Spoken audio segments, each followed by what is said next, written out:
Hello and welcome to Precon Decon, the video series where I deconstruct the pre-constructed decks of Magic the Gathering's history. In this video we're going to look at the last deck from Magic Core Set 2011, which is Stampede of Beasts, which is a nice classic red-green aggro deck. So let's start looking at that one. So one of the rares of the deck, not the foil face rare, weirdly enough, I'll talk about that when we get to it, is Protein Hydra. So this is interesting. This used to be mythic rare in M10 when it was first printed. It's been downshifted, which is, I think, fine. It's I never thought it deserved being mythic, honestly. But yeah, this is kind of fun. So X green, like we normally sort of see with Hydras, comes in with X +1/+1 counters on it. It's a 0/0. So it's obviously relying on those counters. If damage would be dealt to Protein Hydra, prevent that damage and remove that many +1/+1 counters from it. Whenever a +1/+1 counter is removed from Protein Hydra, put 2 +1/+1 counters on it at the beginning of the next end step. So yeah, this is pretty fun. I think as it loses counters, it just then gets double back, and yeah, very quickly I think gets out of control. Somewhat hampered a bit by that doesn't have trample or anything. But so yeah, I think this is like a perfectly fine card. I'm kind of wondering what the minimum it would be, like where you'd sort of feel safe doing it, because you could technically drop this like turn 2 if you wanted it to just be a 1/1, but then it loses its one counter and then just dies, doesn't it?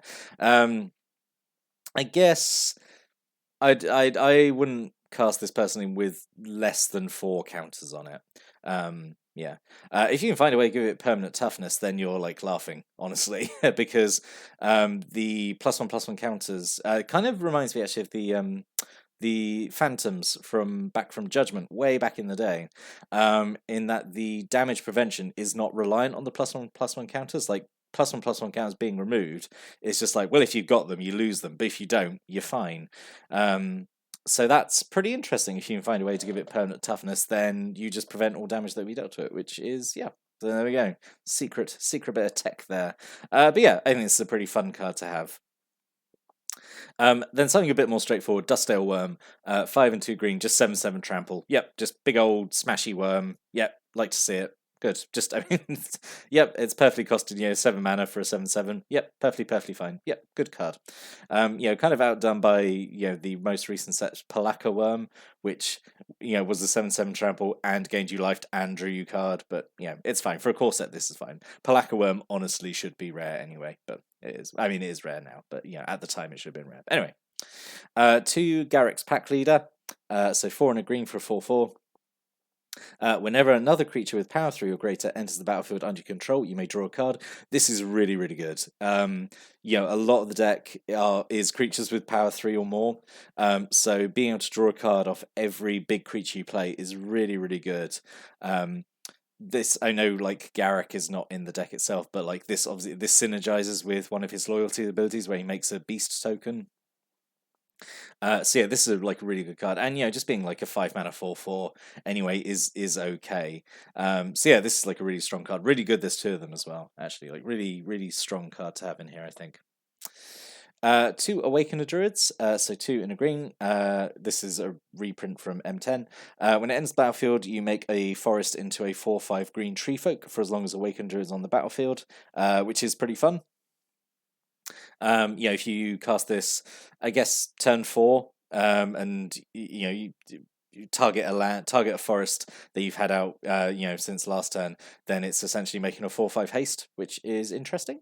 But yeah, I think this is a pretty good card. It's essentially putting 5 power on the board for only 3 mana. So yeah, I think it's pretty fun little card.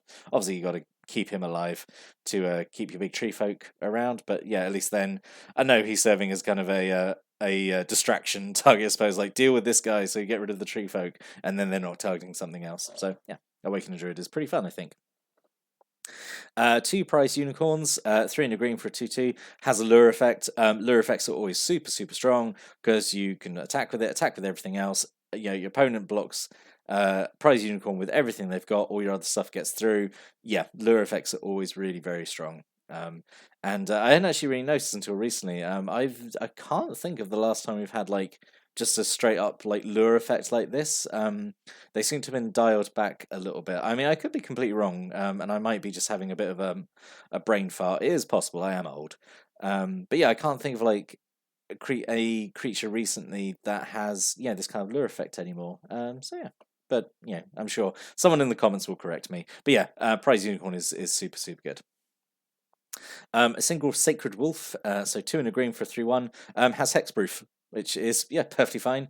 Yeah, I like it. Not much to say about it. Just 3/1 with hexproof, sure.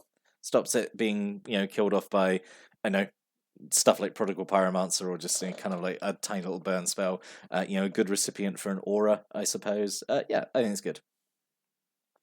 2 Giant Spiders, we all know what Giant Spider does. 3 in a green for 2/4 reach. Yep, classic green answer to flyers, I suppose. 2 Llanowar Elves. Yep, we all know what Llanowar Elves does. Classic mana dork. Single green for a 1/1 that taps to give you green. Yep, helps you accelerate faster, get your big fat creatures out quicker. A single Greater Basilisk. Now I remember not being too wowed by this, but like in my in my age and experience, I've kind of mellowed on it a little bit. So 3 and 2 green for a 3/5 with Death Touch. So this I think is actually okay at 5 mana, because in my opinion, like a Death Touch creature, you always want it to have higher toughness. So people are like really reluctant to attack into it because I know if a Death Touch creature has low toughness, then people are like, well, okay, whatever. It's got Death Touch, but it's only like a 1/1, so I can still kill it regardless. But like, if it's got high toughness like this, like it's 3/5, then like you need to dedicate more effort to get rid of it, and it's like it's really scary to attack into something that's got Death Touch, or like if a Death Touch creature is attacking, like whether to block it. And normally the answer to Death Touch is like a just burn spells or like maybe something with First Strike. But when it's got like quite a big booty, as this thing does, like 5 toughness, I just it's just a really good deterrent, I think. So yeah, I actually quite like Greater Basilisk. I didn't think much of it at the time, but I've mellowed on it. I think it's all right as a common. 2 Sylvan Ranger. So in the previous set we had Borderland Ranger, so now we have Sylvan Ranger. Exactly the same card, except it is 1 cheaper and it is a 1/1 instead of a 2/2. I would argue it's actually better for being cheaper because it's a cheaper effect to search up land, whereas the Borderland Ranger always felt kind of awkward at 3. So yeah, I think this is like a perfectly good card at 2 mana. When it enters the battlefield, you search for a basic land, reveal it, put it into hand, and then shuffle. Yep, I think that's perfectly fine. I think it's better than Borderland Ranger. 2 Runeclaw Bears. This is very disappointing though. We all know green could do better than this at this time in the game. It can do better than just a 2/2 for 2 with no abilities. So this is the obvious cut, for a new player to see like, oh, it's just a 2/2 for 2. That's what it does. That's very boring. I will replace this with some cards from my free booster pack that came in the box. And a single Spined Worm. This is still a vanilla creature, but I think obviously it's just better than Runeclaw Bear. Just obviously by having higher power and toughness. Being a it's still obviously not wonderful, but it's okay. It's okay. Just the fact it's just beefy. Whereas Runeclaw Bear is just 2/2. Like who cares about a 2/2? Spined Worm at least has the decency to be a bit beefy. So yeah, but it's still okay. And then 2 Yavimaya Worm. This is obviously better than Spined Worm, actually. Like we could have just had 3 Yavimaya Worm.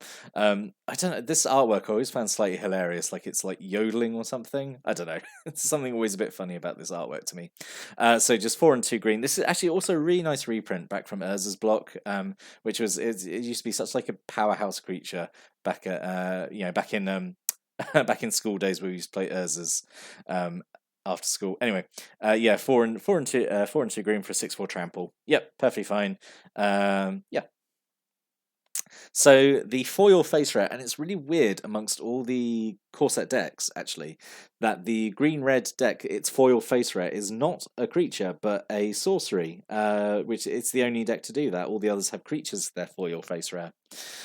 So Overwhelming Stampede, so 3 and 2 green. Until end of turn, creatures you control get trample and get +X/+X, where X is the greatest power amongst creatures you control. So this is kind of, in most cases, this is better Overrun. And Overrun is already a pretty good card. I would say this is easy to cast an Overrun, because Overrun needs triple green.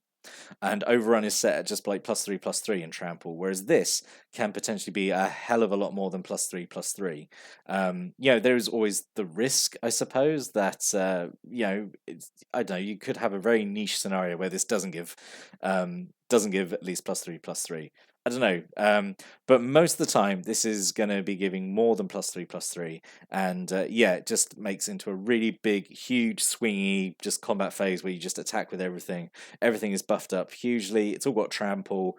Yeah, this is very, very big, swingy combat trick. Well, it's not a combat trick. It's not instant speed, but you know, it's a good. It's usually a game winner. I think if this resolves. And you have 2 giant growth. So classic giant growth. You know what giant growth does? 1 green to give +3/+3. We all know what it does. I'm going to read it anyway. Single cultivate. So 2 in a green. You set your library up to 2 basic land cards. Reveal them. 1 into a hand, and then 1 onto the battlefield tapped. Yep, this is perfectly good as well. A single plummet, so this was a new card in the set. 1 in a green to destroy a creature with flying. Yeah, just really efficient kill spell for flying creatures.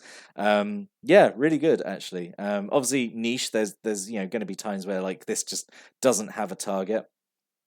But I think for the time this is perfectly fine, and it's kind of like the natural evolution of because green has always had cards like this. The one that jumps to mind is like Wing Snare, which is more expensive than this and a sorcery.